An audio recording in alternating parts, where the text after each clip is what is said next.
Bonjour à tous, chers amis. Bonjour à tous. Bonjour. Bonjour, comment allez-vous? On est en plein chapitre 42. Aujourd'hui, on va terminer le chapitre 42 et commencer le chapitre 43. Ce qu'on va voir aujourd'hui ensemble, on a parlé la dernière fois, si tu te rappelles, comment s'entraîner, les entraînements. Puisque c'est d'actualité, les entraînements, les jeux, pour ceux qui ont la tête dans un ballon qui tourne. Mais on va parler aujourd'hui de ce qu'on a vu la dernière fois, qui était quels sont les entraînements de la Emouna. Comment s'entraîner à avoir la foi, comment s'entraîner à avoir la Emouna en Dieu. On avait vu la dernière fois que de la même manière que n'importe quel joueur s'entraîne, pourquoi il doit s'entraîner? Pas parce qu'il développe quelque chose de nouveau. Ici, il a déjà une capacité, il est né par exemple avec un moyen de pouvoir savoir chanter, il n'a pas besoin de s'entraîner, il n'a pas besoin de faire ce qu'on appelle les répétitions. D'accord? Pourquoi il doit s'entraîner sans arrêt? T'as le portable ici, c'est le portable ici, donne-lui ce joli portable. Mais c'est bien de mettre de côté, comme ça il ne regarde pas pendant le cours. Et donc, en entraînement, c'est quoi? L'entraînement, ça vient seulement développer quelque chose qui existe déjà, comme on a vu la dernière fois. Quelqu'un qui est né avec une capacité de pouvoir chanter. L'idée de l'entraînement, c'est pouvoir se préparer, pouvoir développer cette capacité. D'accord? Pareil, celui qui joue un instrument de musique. Exactement la même chose, on a vu par rapport à la Emouna, par rapport à la foi en Dieu. Chaque juif est né avec cette Emouna, comme on a parlé longuement dans ce chapitre 41 et 42. Mais parfois, la Emouna, elle peut rester de manière cachée. On a vu une Emouna, mais sous terre. Et donc, il peut y avoir un juif que quand tu lui dis, mais pourtant tu es un croyant, fils de croyant, il dit, je ne sais pas de quoi tu parles, de quel croyant tu parles, moi je ne suis pas croyant. Ok. Et comme on a vu la dernière fois, on a mentionné ce qui est écrit dans la Gemara Brachot, page 63, Ganva pum marta talachmanaka, et que des fois tu as un voleur, que sur la porte du cambriolage, il va faire une prière. Il va faire une prière en demandant à Dieu, je t'en supplie, aide-moi à réussir dans ce cambriolage. Tu veux dire qu'il n'a pas la foi, c'est pas vrai, il a la foi. Dire qu'il a la foi qui n'est pas développée ou qui n'est pas mise en action dans la vie de tous les jours, exactement. C'est-à-dire que la foi, elle est là, mais elle est en drone. Elle est en train de survoler par au-dessus. Elle est là, sauf qu'elle n'est pas mise dans l'action. Même dans la Vera, il pense à Hachem. Qui sait qu'il est faible, même là-dedans, il vient mettre Hachem, c'est magnifique. Tout à fait. Je te conseille de le faire tous les jours. Va cambrioler des maisons. Et tu vas dire, de toute façon, je pense à Dieu quand je cambriole des maisons, pourquoi pas. Oui, le problème c'est que si tu crois en Dieu et tu crois, comme la Gemara te dit, si tu crois en Dieu et tu crois que Dieu te donne ta subsistance et que donne tout ce que tu as besoin, pourquoi tu as besoin d'aller cambrioler? Ça veut dire que tu crois en Dieu en disant, mais Dieu n'est pas capable de me donner ce qu'il faut, ou la manière, comment il a décidé de me donner ce qu'il faut, c'est pour ça que je vais cambrioler. Et pour ça c'est, on va dire, un niveau très bas. Mais il y a un niveau qui est beaucoup plus élevé, c'est que, comme on a vu la dernière fois, la caméra cachée, et on a dit que oui, effectivement, Dieu nous voit dans chaque instant. Mais nous aussi, on peut voir Dieu. Nous aussi, on peut remarquer Dieu à chaque instant dans chaque chose qu'on fait. Et pour ça, on a besoin d'avoir ce qu'on appelle l'entraînement de la Emouna. Simple et clair. Tu dois t'habituer à changer de lunettes et à voir dans tout ce que tu fais la providence divine. Voir la main de Dieu dans tout ce que tu fais. Arrêtez de s'imaginer que les choses se déroulent de manière naturelle, de manière tout à fait normale. Et ça vient par l'entraînement. L'entraînement, les exercices, jour après jour. Jusqu'à ce que tu t'habitues à voir les choses avec des lumières divines, avec des lumières, avec des lunettes spirituelles. Des lunettes qui vont venir montrer, qui vont venir t'habituer à voir comme quoi les choses ne se passent pas comme tu peux t'imaginer. Non, mais il y a un Dieu derrière chaque chose, chaque instant. Et donc, c'est pas que l'entraînement de la Emouna ne vient pas créer ici quelque chose de nouveau. Ça se base sur le fait qu'un juif, il est né déjà, il est né avec cette Emouna innée ancrée à l'intérieur de lui. Mais il a le devoir de s'habituer à penser de cette manière, de s'habituer à agir de cette manière, et ça vient par l'habitude, par l'entraînement, jusqu'à ce que ta tête, tes yeux et ton cerveau vont finalement s'habituer à voir les choses avec, de manière automatique, la main de Dieu, la parole de Dieu, etc. etc. Ça, c'est le dernier paragraphe qu'on a dans le chapitre 42, dans lequel Admor Zaken te dit comment on peut s'habituer à voir la divinité sur chaque détail alors que le monde cache sur Dieu. Et malheureusement, dans le monde, on ne voit pas forcément à chaque instant comment Dieu est présent. Et la réponse, il te dit que la question n'est pas une question. Parce que, comme on a vu la dernière fois, même par rapport à la crainte d'un roi, peu importe combien d'habits, combien de manteaux, combien de fourrures le roi il va mettre, l'essentiel, c'est qui est habillé derrière les habits. Qui c'est qui s'habille dans ces habits? Ça, c'est le roi. Et donc pour ça, il faut s'habituer à regarder les choses avec une perspective divine. Et il t'explique que ça vient aussi, c'est inclus dans le mot Emouna. On a vu la dernière fois les différents termes du mot Emouna, que Emouna, il y a le mot Imun, qui veut dire l'entraînement. L'entraînement, qui veut dire l'habitude. Regardons le dernier paragraphe, le numéro 2 chez vous. Ve'af shehu.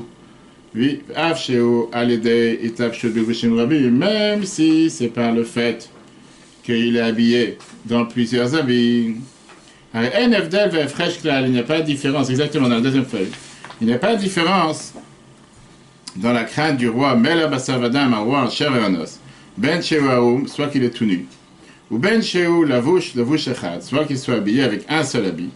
Ou Ben Sheou Lavouch Levushim Brabim, soit qu'il soit habillé avec beaucoup d'habits. Ce roi, c'est le roi. Quelle différence s'il est habillé avec un costume cravate, ou il est habillé en t-shirt, ou il est habillé, je sais pas, à la plage. Un roi, c'est un roi. Et la Ika, alors c'est quoi l'essentiel? Ou Hergel, l'habitude. Les Hargil, d'Atod, de t'habituer, ta connaissance, ou Machashavto, ta pensée, ta mide tout le temps. Liot Kavoua, que ça soit fixe, Belibo dans son cœur, ou Mocho et dans son cerveau, Tamid tout le temps. Achakol ma cheroe, que tout ce que tu vois, Beinav avec ses yeux, Hashamaim, Va'aretz, Umloa, le ciel, la terre et tout ce qui l'entoure, Akol, tout ça, aime le Vushim, Chitsonim, ce sont des habits extérieurs chez la Melech, Akadosh Baruch Hu, des habits externes de Dieu, le Saint béni soit-il. Va les désir, et par ça, Iskor Tamid, il va pouvoir se rappeler tout le temps, constamment, Apnim Yutam, sur leur sens profond, Vechayutam, et leur vitalité. En deux mots, c'est comme un muscle. Si tu ne le travailles pas, il va servir à rien. Tu dois travailler la Emouna. Le mot Zaken te dit clairement, ça c'est ce qui est inclus. Gamken aussi, la Shan Emouna, ça c'est ce qui est inclus dans le mot Emouna. Qu'est-ce que ça veut dire Emouna?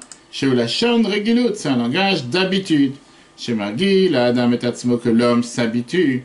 Que mot Ouman, comme un entraîneur, un Mamen Yadav, qui entraîne ses mains, etc., que tu es en train de faire quand tu vas à la salle de sport ou quoi que ce soit. C'est exactement la même chose par rapport à la Emouna. En deux mots, si tu ne travailles pas la Emouna, tu restes paumé, comme on dit. Tu auras cette Emouna comme ce voleur qui prie pour demander à Dieu de réussir dans son cambriolage. Mais est-ce que ça, c'est le niveau de Emouna qu'on veut avoir?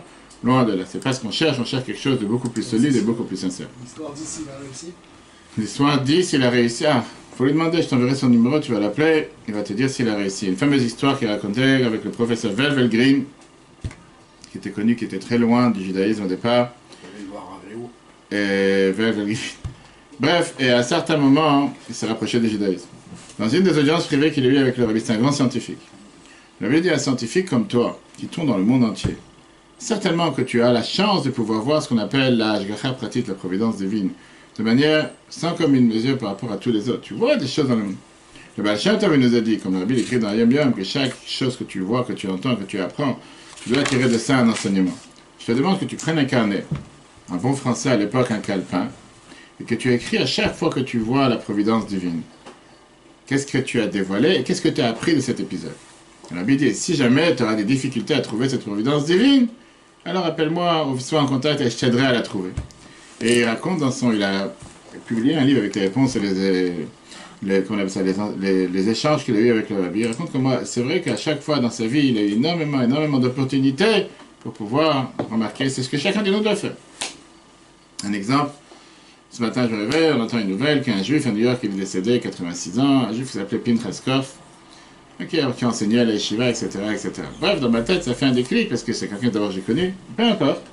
Aujourd'hui, c'est hier, il est décédé hier soir. Il y a 38 ans, jour pour jour, c'était le paracha Pinchas, son nom, et la Bible avait parlé sur lui. Exactement, il y a 38 ans. Aucun rapport avec des CPLC, il avait parlé sur lui, parce que malheureusement, à l'époque, il y avait tout un groupe de juifs extrémistes qui ne pouvaient pas supporter qu'un juif il enseigne la chassidoute. Il devait enseigner de manière souterraine, cachée à Brooklyn, dans certains quartiers.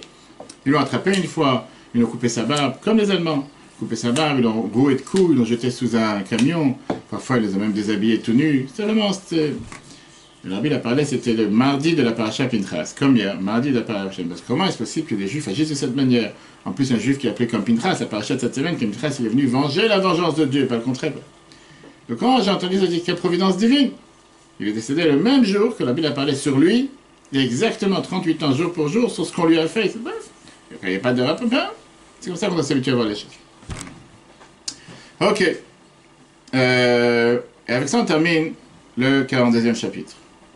Alors, jusqu'à présent, on a essayé de résoudre un problème.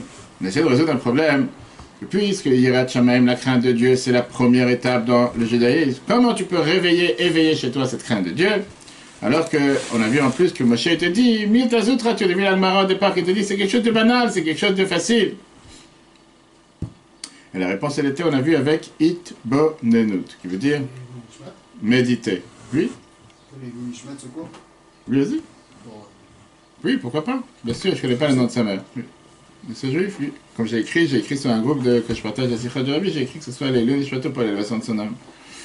Et donc on a le problème, comment réveiller cette crainte de Dieu si c'est quelque chose de facile? La réponse, c'est deux choses différentes. Un, ça veut dire s'isoler, un, ça veut dire méditer. Rien à voir. Et la réponse, elle n'est pas méditer pour arriver à ce sentiment de crainte de Dieu. Et pour ça, oui, c'est un long processus. Tu dois méditer, tu dois réfléchir. C'est pas quelque chose qui vient comme ça avec un déclic.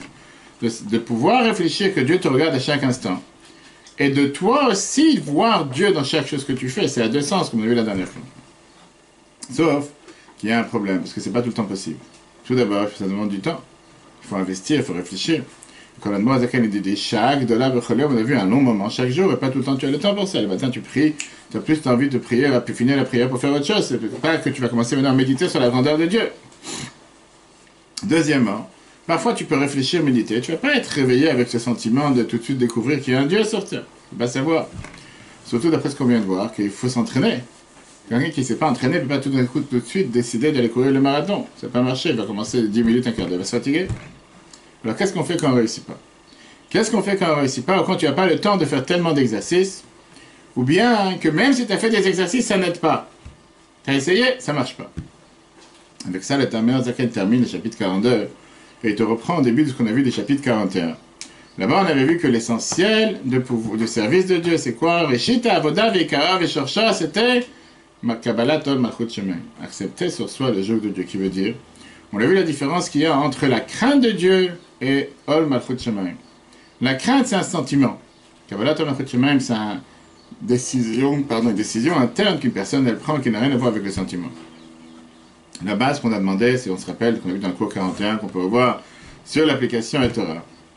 C'est même si tu ne réfléchis pas, mais si tu n'as pas le sentiment. La base des bases, d'abord tu dois avoir cette soumission à la volonté de Dieu, et oui, comprendre qu'il y a un Dieu sur terre, que Dieu l'a demandé de faire certaines choses, que peut-être je ne suis pas d'accord, et qui je suis pour ne pas être d'accord ou d'accord. Dieu l'a demandé, c'est pour ça que je dois le faire. Ça, c'est ce qu'on appelle Kabbalat Ol Malchut Shemayim. Je fais ce que Dieu me demande. Pas parce que j'ai envie, pas parce que ça m'intéresse, parce que j'ai un intérêt ou quoi que ce soit. Maintenant, à part ça, il faut développer la crainte de Dieu. Et pour ça, on a besoin de ce qu'on a dit, la méditation, et bonne note. Mais ça vient d'abord une fois que j'ai eu cette Kabbalatol. Je vais voir le docteur. J'ai un problème, j'ai mal au dos, je sais pas quoi. Ou j'ai attrapé un rhume, parce qu'il fait très chaud. Le docteur, il te donne un médicament. La première chose, quand tu vas voir le docteur, tu as décidé d'écouter ce qu'il te demande de faire. Parce que si tu es parti le voir, et tu dis non, mais je ne vais pas faire ce qu'il m'a demandé, pourquoi tu es parti le voir? Tu perds ton temps. Tu es parti le voir, parce qu'il t'a dit que tu vas prendre, je sais pas, un Doliprane, ça va guérir.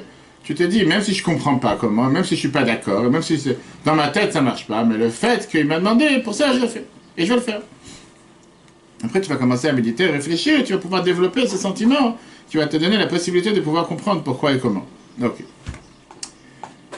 Comme on a ce fameux, on va dire, le cheval qui est géré par ce carrosse, qui n'est pas forcément au courant de qui est en train de gérer, mais il sait qu'il y a un patron qui est sur la charrette, et qui va le gérer, il ne sait pas ni comment il s'appelle, ni quelle taille, ni quel quoi, ça ne le regarde pas. Pareil, un juif, il sait que Dieu gère le monde à chaque instant. Ça, c'est ce que tu dois être sûr.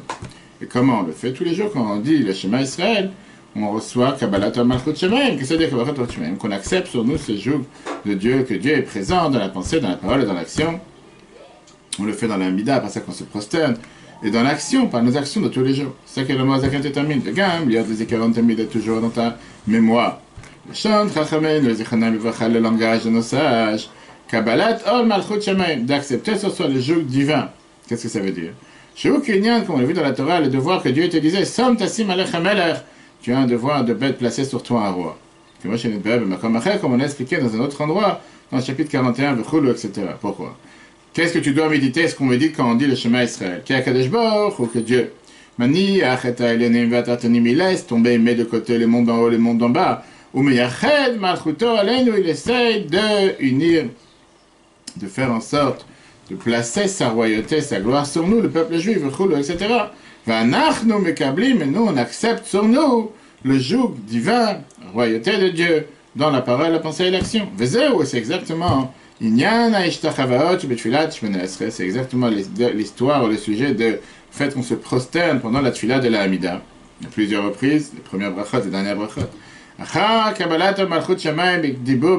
fois qu'on a accepté sur soi la royauté de Dieu, avec la parole qu'on a dit, le Shema, l'Azor, de recommencer ou le Kabel, de accepter sur soi encore une fois le poème, la concrètement, mais masser par l'action, par ça qu'on se prosterne, etc.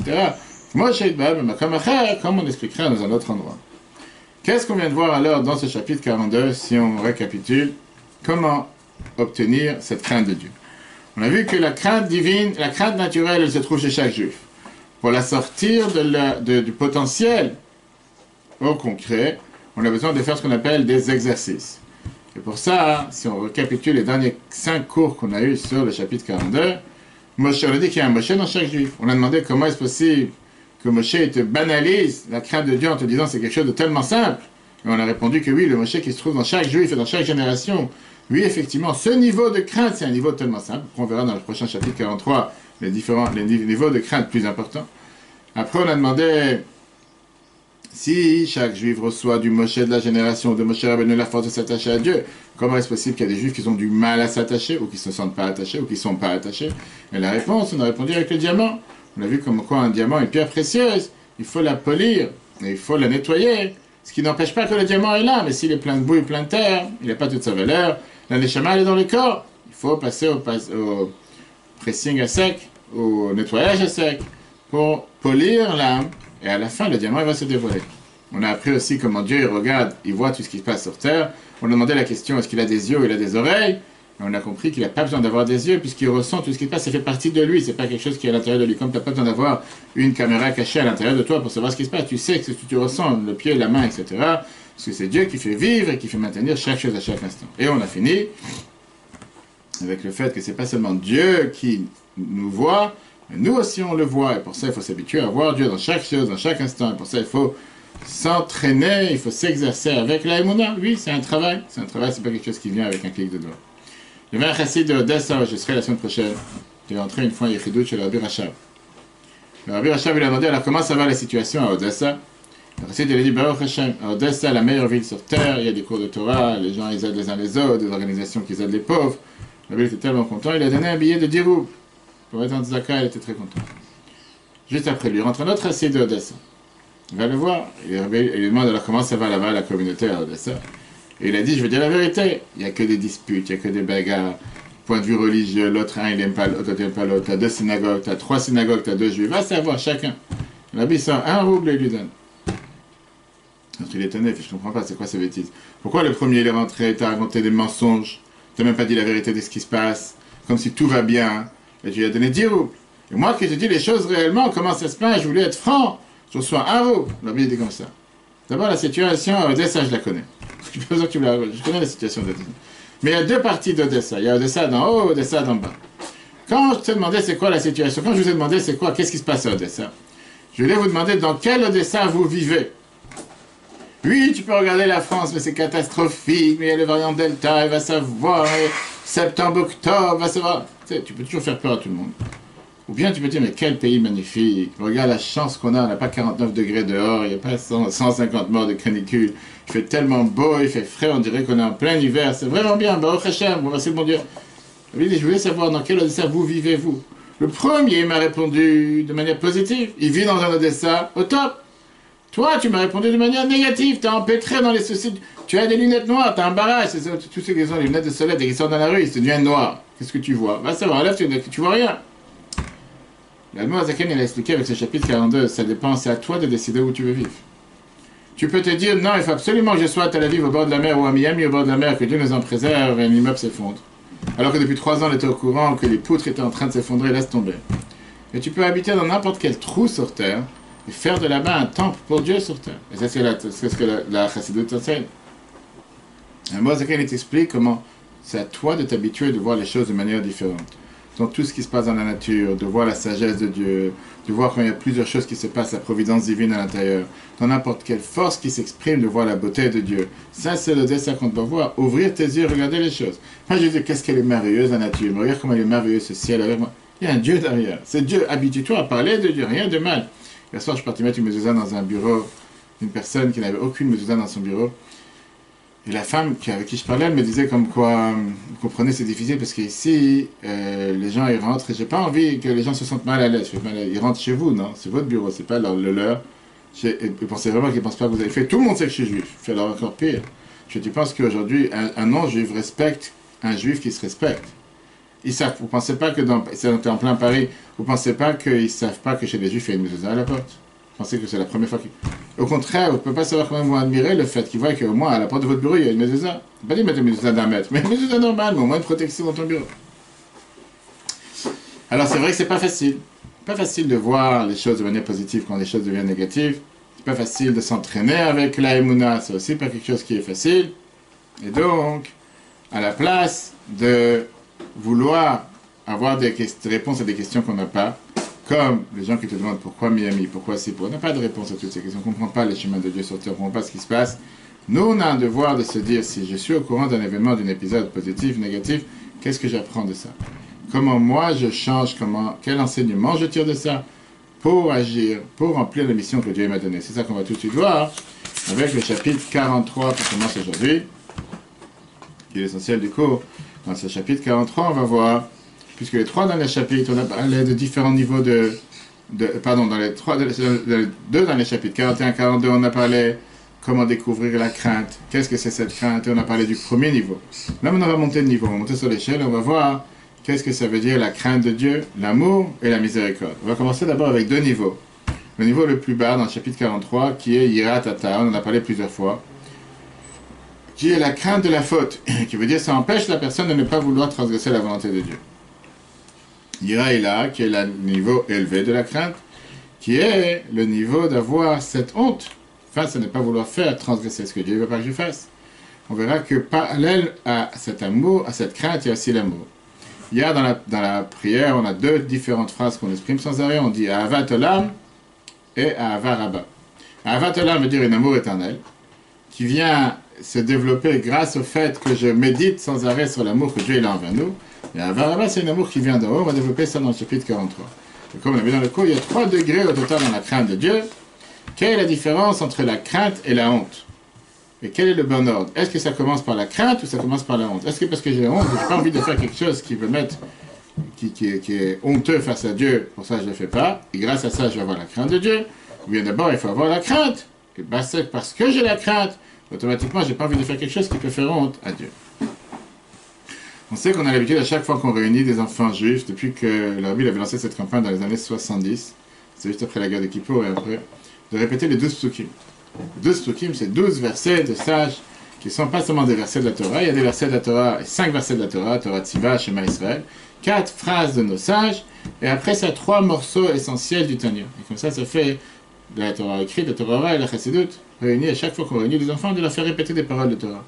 Et une des phrases que la Bible a choisies, c'était le début du chapitre 41, qui disait Veine Hashem nitzav alav, que Dieu est présent sur toi, malek kol haaretz kvodo, que le monde entier, la gloire de Dieu, remplit toute la terre, ou m'habite à la, il te regarde, ou bochenk la yad valev, et il médite, il sait ce qui se passe dans tes reins et dans ton cœur, oui, si tu sers Dieu comme il faut.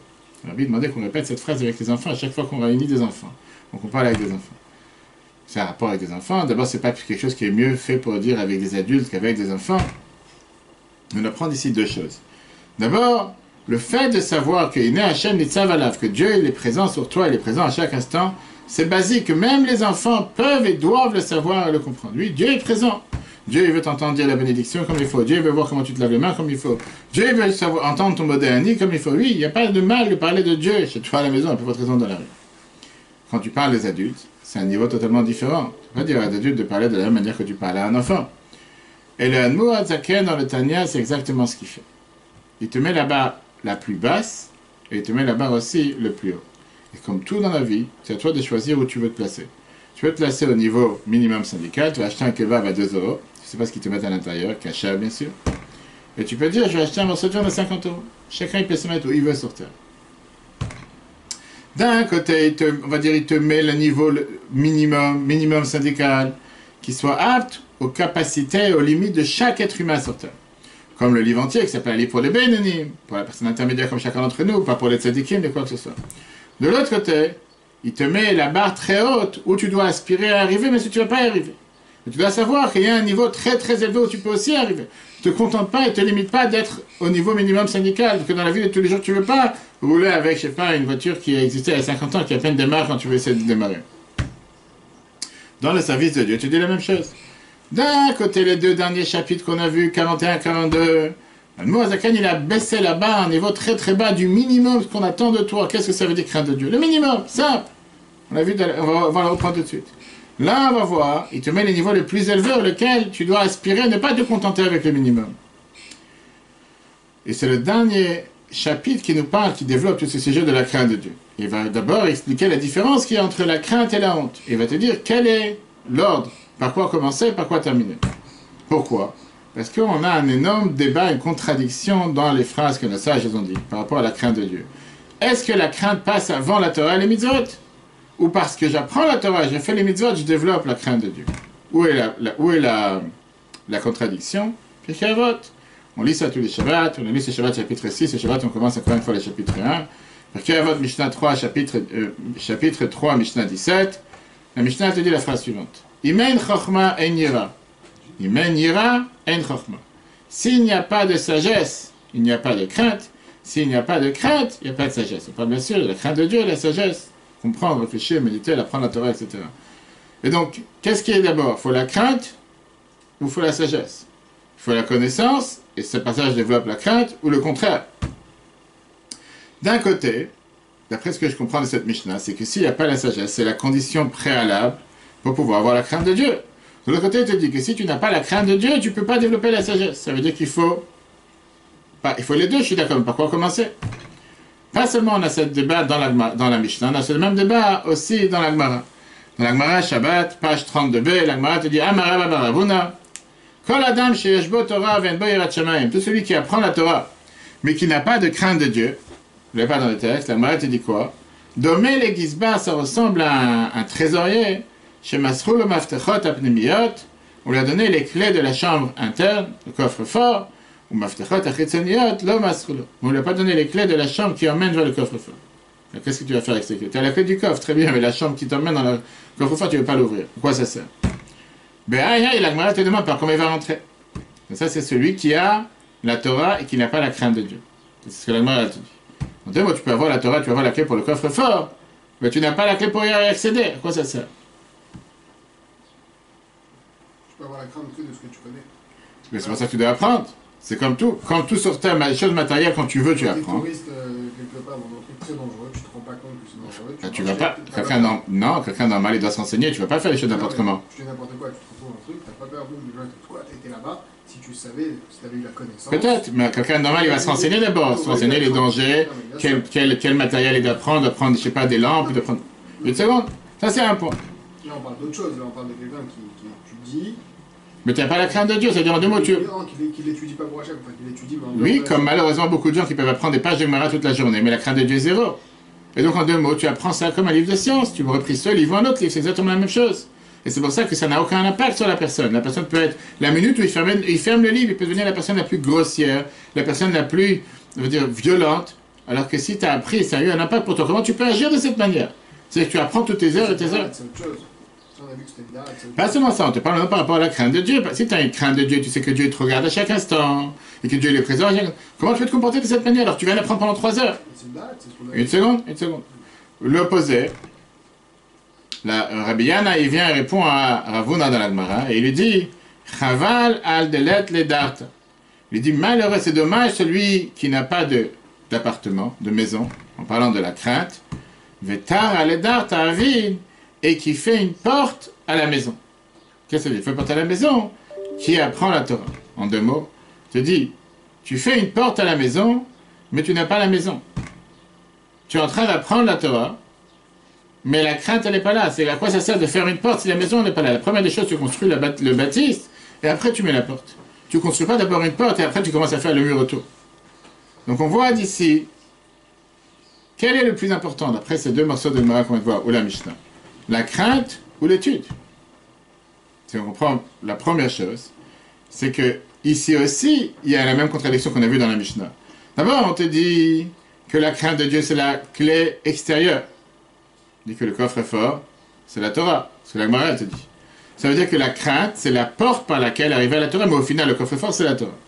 Dans la deuxième, il te dit que la crainte, c'est la maison. La Torah, c'est la porte. La Torah, c'est la porte pour arriver à la crainte. Donc, qu'est-ce qui est le plus important? Et pour en finir avec une troisième contradiction, là, on a vu la Mishnah, la Gemara, on a la même contradiction dans le Chumash tout court. On va voir bientôt dans le Chumash Dvarim, qu'on va commencer dans 2 semaines, Parashat Vayetranan. Parashat Vayetranan, chapitre 6, verset 24, le Chumash, il te dit, Vayetzavenu, Hashem Elokeinu, Dieu nous a ordonné la Asot et Kol HaChukim Haele, de faire toutes ces lois, de faire toutes ces règles, le Yira et Hashem Elokeinu, afin de craindre Dieu. C'est le Chumash, il te dit. Faire la Torah et les mitzvot pour pouvoir arriver à la crainte de Dieu. Ça veut dire que tout ce qu'on fait dans l'étude, mitzvot, étude de la Torah, c'est pour pouvoir arriver à obtenir la crainte de Dieu. Comme on a dit tout à l'heure, plus j'apprends, plus j'ai la crainte. Si je n'ai pas appris, je ne peux pas avoir la crainte. Qu'est-ce qu'on dit dans la paracha Ekev, une paracha plus tard, qu'on a parlé de ça dans le cours dans le chapitre précédent, chapitre 10, verset 2. La seule chose que Dieu te demande, seulement de craindre Dieu pour aller dans tous ces chemins. Ça veut dire que la crainte, c'est la porte, c'est le préalable pour pouvoir faire ce que Dieu demande de toi. Alors il faut savoir, est-ce qu'il faut d'abord la crainte ou d'abord la pratique? Et ça, c'est le débat que Moïse va débattre dans ce chapitre 43. Par quoi commencer pour pouvoir faire ce que Dieu attend de toi? Est-ce qu'il faut d'abord que j'ai la crainte, et puisque j'ai la crainte, maintenant je vais faire ce que Dieu demande de moi? Ou bien non, il faut d'abord apprendre, pratiquer, une fois que j'apprends, je pratique, maintenant je vais pouvoir faire ce que Dieu demande de moi, je vais avoir la crainte. Et les deux se vaut. Parce que, puisque j'ai la crainte du policier qui est sur le rond-point avec ses lunettes, il prend une photo. Pour ça, je vais faire ce que la loi me demande. Si le policier n'aurait pas été là, peut-être je n'aurais pas fait attention au stop, je n'aurais pas fait attention au céder le passage, je ne me serais pas vraiment arrêté. J'aurais fait peut-être presque. De l'autre côté, si je n'ai pas appris l'importance, pourquoi il faut s'arrêter, je ne vais pas avoir peur du policier. Si quelqu'un ne sait pas c'est quoi un policier avec une caméra, il n'a jamais su, comme je disais tout à l'heure, et tout d'un coup il passe devant, il s'est fait flasher. Je dis, mais t'as pas vu qu'il y avait un policier? Je ne savais pas qu'il était là pour flasher, je pensais qu'il était là en train de regarder, je ne sais pas, avec un microscope, voyez la lune. La réponse de Moïse te dit, c'est qu'il n'y a pas de contradiction ici. Il n'y a pas de contradiction dans la crainte de Dieu. On te parle de deux niveaux différents. Yira tata, yira ila. Yira tata, qui est la crainte au niveau bas, le premier niveau. Ça, c'est ce qui est la préface, c'est ce qui est le début, c'est ce qui est le numéro 1 pour arriver à Torah et Mitzvot. Yira ila, le niveau élevé, quand on met la barre très haute, ça vient une fois que tu as fait Torah et Mitzvot. Donc, en deux mots, c'est comme les gens qui te font des fois un sandwich, je sais pas, tu vois dans une vidéo, un hamburger, je sais pas quoi, ils te mettent la base de moutarde, après je sais pas, des oignons, après encore de la viande, après encore de la moutarde. 10 couches, qu'est-ce que tu... C'est juste pour une photo, qu'est-ce que tu vas faire avec? La même chose, ça commence par la crainte, l'étude, la pratique, et tu arrives encore une fois à la crainte. Et c'est deux niveaux différents. Commençons avec Yira Tatar. Et ça, cette Yira Tatar, qui est la Yira, la crainte, niveau 1, c'est ce qu'on appelle Yira Tret. C'est ce qu'on a vu dans les chapitres précédents. La crainte de la faute. C'est la première base pour pouvoir faire Torah et Mitzvot. D'abord, avoir la crainte de ne pas vouloir faire une faute. Pour ça, il faut apprendre. Et c'est pour ça que le Mishnah te dit Iman Yira en Chachma. S'il n'y a pas le basique de ce que quelqu'un a besoin, la base pour pouvoir faire Torah et Mitzvot, c'est Yira Tret, d'avoir une crainte de ne pas vouloir faire une faute. Si tu n'as absolument rien à faire, tu fais tout et n'importe quoi. Automatiquement, pourquoi tu vas faire Torah et Mitzvot? Mais si tu as une crainte, tu n'as pas envie de faire une erreur, pour ça, tu vas apprendre. Mais d'abord, tu dois avoir la crainte de ne pas vouloir faire une erreur. Ça commence par ça. Et d'ailleurs, c'est exactement la même chose que Rabbi Hanina ben Dosa a dit dans Pirkei Avot, Maxime de nos pères, chapitre 4, Mishnah 9. Rabbi Hanina ben Dosa Omer, il te dit, Kol sheyirat cheto kodamet lechachmato, tout celui que la crainte de la faute préface et devançant, ça passe d'abord sa sagesse, chachmato mitkayemet. Sa sagesse va rester chez lui. Kol shechachmato kodamet leyirat cheto, mais tout celui que sa sagesse passe avant la crainte de la faute, ein chachmato mitkayemet. Il ne pourra pas garder sa sagesse, en deux mots, toute son étude, elle ne vaut absolument rien. D'accord? Dans cette crainte de la faute qu'on a vue déjà dans le chapitre précédent, il y a deux niveaux. Il y a le niveau qu'on appelle katnout et gadlut. Le niveau enfantine, on va dire, le niveau bas, le niveau, on va dire, de la crèche, et le niveau des adultes. Le niveau de la crèche, on en a parlé dans les deux chapitres précédents. Là-bas, on a vu comment la Morazakan a descendu là-bas très très bas, au minimum du minimum. Que même les enfants sont capables de savoir, comme quoi, Veine, Hachem, Nitzavalav, Dieu est présent sur toi et Dieu te regarde à chaque instant, etc. Et en fonction de ça, accepter sur soi le jeu de Dieu.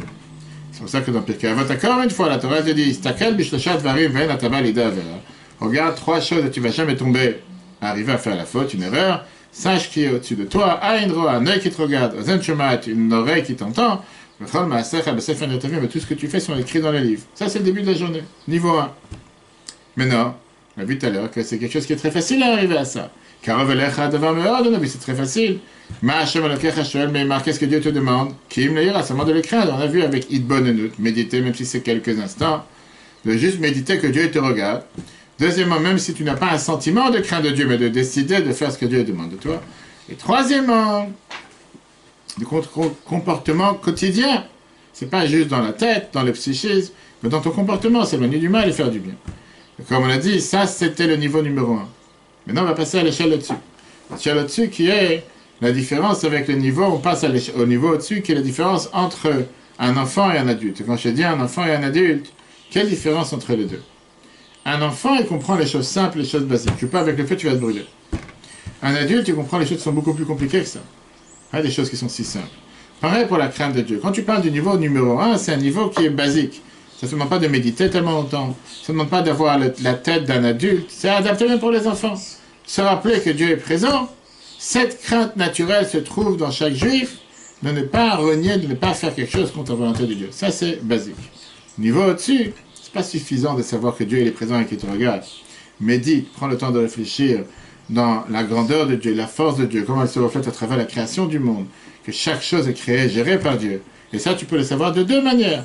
Chochmat hateva, la sagesse de la nature. Oui, clairement, quand tu médites sur la nature, une des choses qu'on dit qu'on a l'habitude d'aller voir dans les eaux, dans les montagnes, les océans, Marabou Maasecha Hashem, comment est merveilleux la nature, comment Dieu a créé le monde. Parce que tu vois, toutes ces natures, ces océans, ces champs, ces mains, tu peux faire ça tous les jours.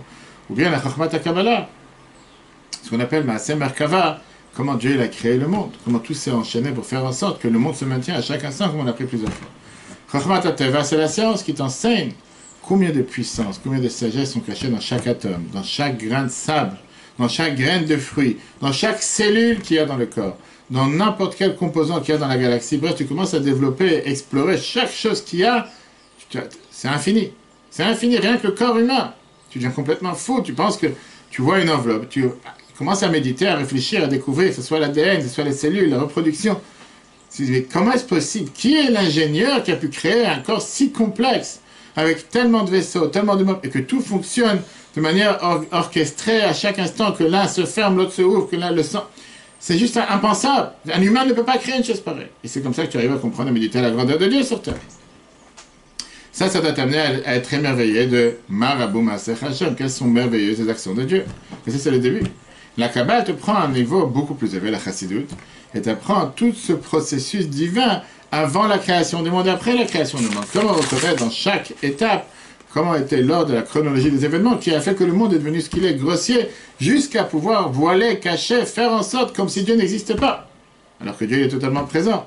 En te disant qu'aujourd'hui, nous sommes dans le monde au niveau le plus bas, le Olam Ha'asiya, le monde de l'action. Mais au-dessus, il y a des mondes qui sont encore beaucoup plus passionnants, qui est le monde de la formation, le monde de la création et le monde de l'émanation qu'on a parlé plusieurs fois. De manière naturelle, naturellement parlant, plus quelqu'un y reconnaît la puissance et la force d'une personne, plus il a une certaine crainte envers lui. D'accord?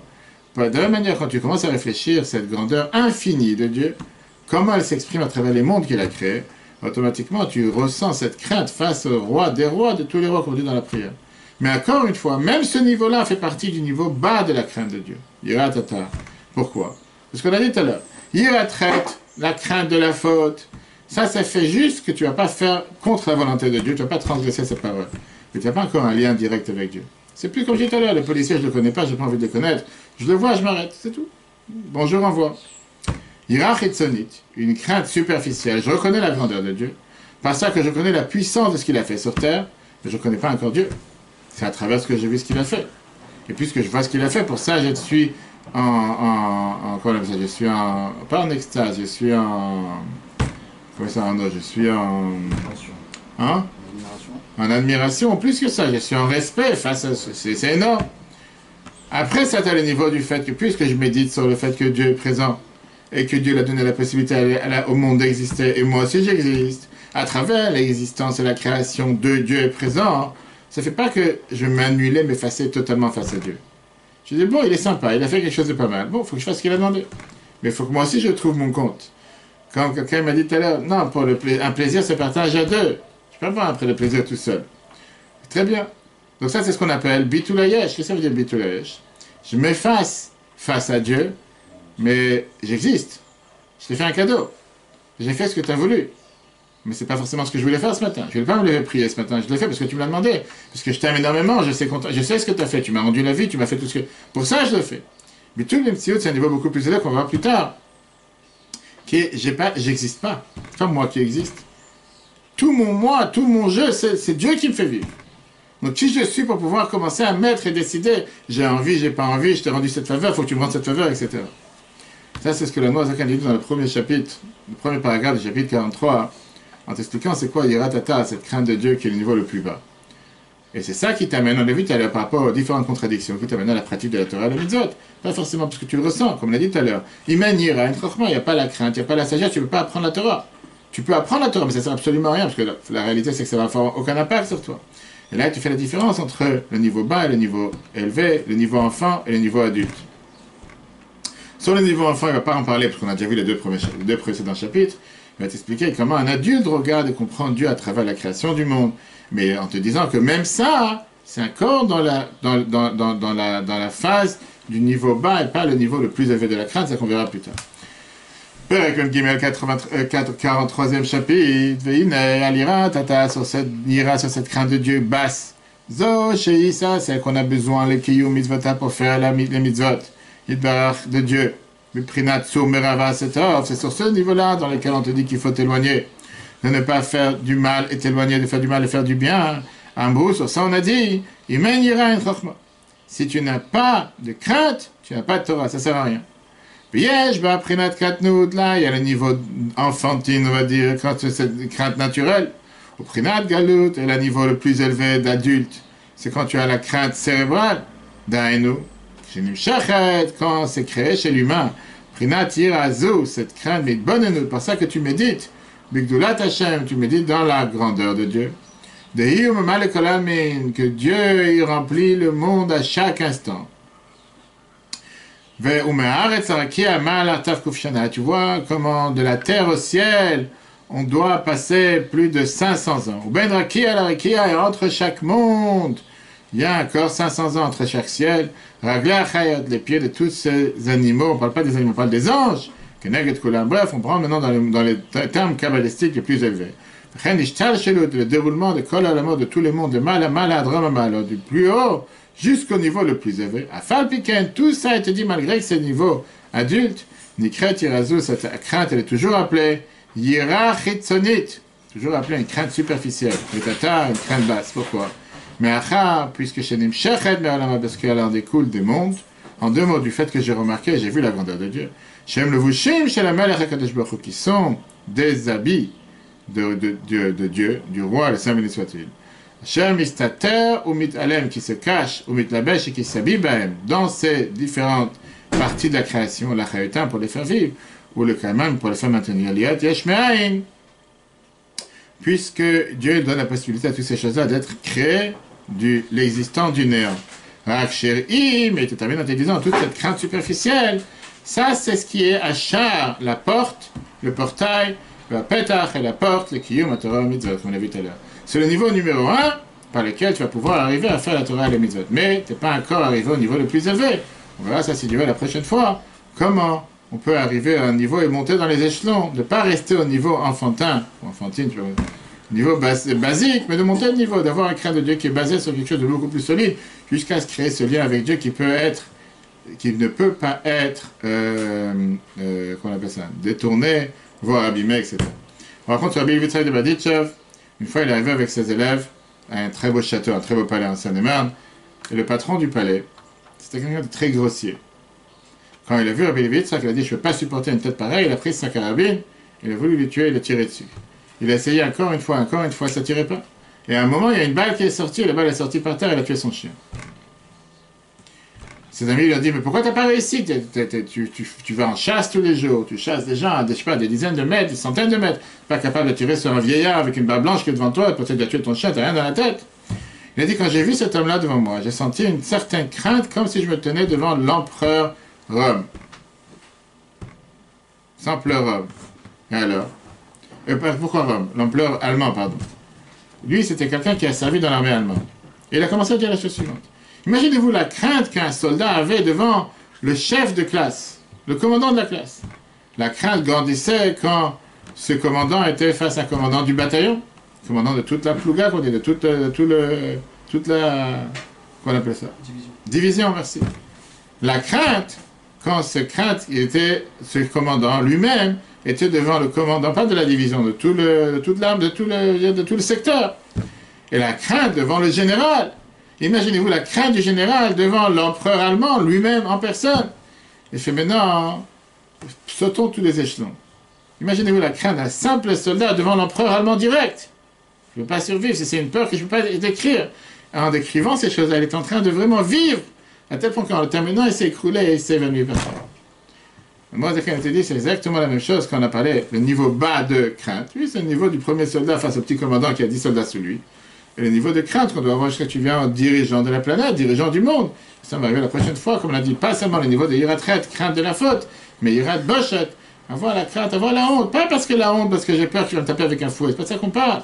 On va voir cette honte. Comment je peux oser vouloir faire quelque chose contre celui qui m'a créé et qui est présent dans ma vie à chaque instant. Le cours sera un replay sur l'application eTorah sur Google et Apple. Très bonne journée à tous et à la semaine prochaine.